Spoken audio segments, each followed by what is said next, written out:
आगे झारखंड में राज्यसभा की 2 सीटों पर चुनाव हुआ, जिसमें 3 दावेदारों ने अपनी किस्मत आजमाई।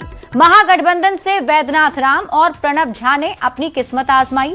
एनडीए ने परिमल नथवानी को समर्थन दिया। परिमल नथवानी कौन है, आपको इस रिपोर्ट में दिखाते हैं।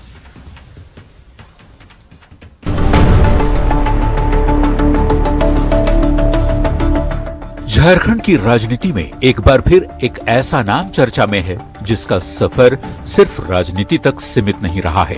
उद्योग जगत, सामाजिक कार्य, खेल और वन्य जीव संरक्षण से जुड़ी एक बहुआयामी शख्सियत परिमल नथवानी एक बार फिर राज्यसभा पहुंच गए हैं। खास बात यह है कि वो तीसरी बार झारखंड से निर्दलीय उम्मीदवार के तौर पर राज्यसभा के लिए चुने गए। एनडीए ने उन्हें इस राज्यसभा चुनाव के लिए समर्थन दिया।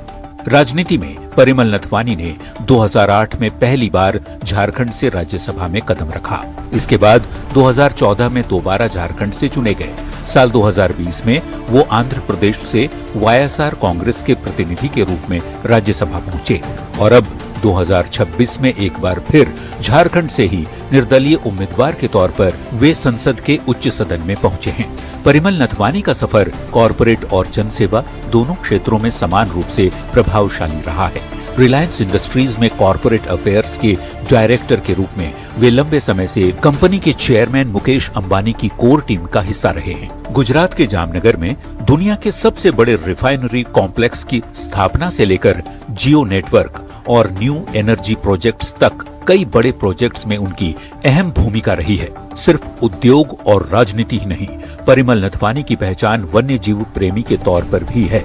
गुजरात के गिर के एशियाई शेरों के संरक्षण और उनके प्रति जागरूकता बढ़ाने के लिए उन्होंने कई किताबें, डॉक्यूमेंट्री और गीतों के जरिए भी प्रयास किए हैं। कॉरपोरेट जगत की ऊंचाइयों से लेकर गांव की गलियों तक अपनी पहचान बनाने वाले परिमल नथवानी का यह नया राजनीतिक सफर अब झारखंड की राजनीति में एक नई चर्चा का विषय बन चुका है।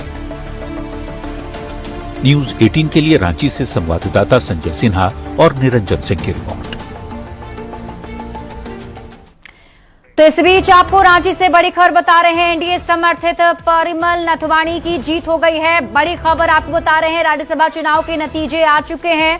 2 सीटों पर नतीजे सामने आए, जिसमें एनडीए समर्थित उम्मीदवार परिमल नथवानी को जीत मिली है।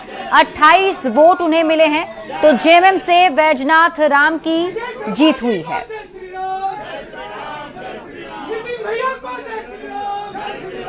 वो सालों का मैं आभार मानता हूँ और झारखंड के लिए आगे भी मैंने काम किया है, फिर मुझे काम करने का मौका मिलेगा।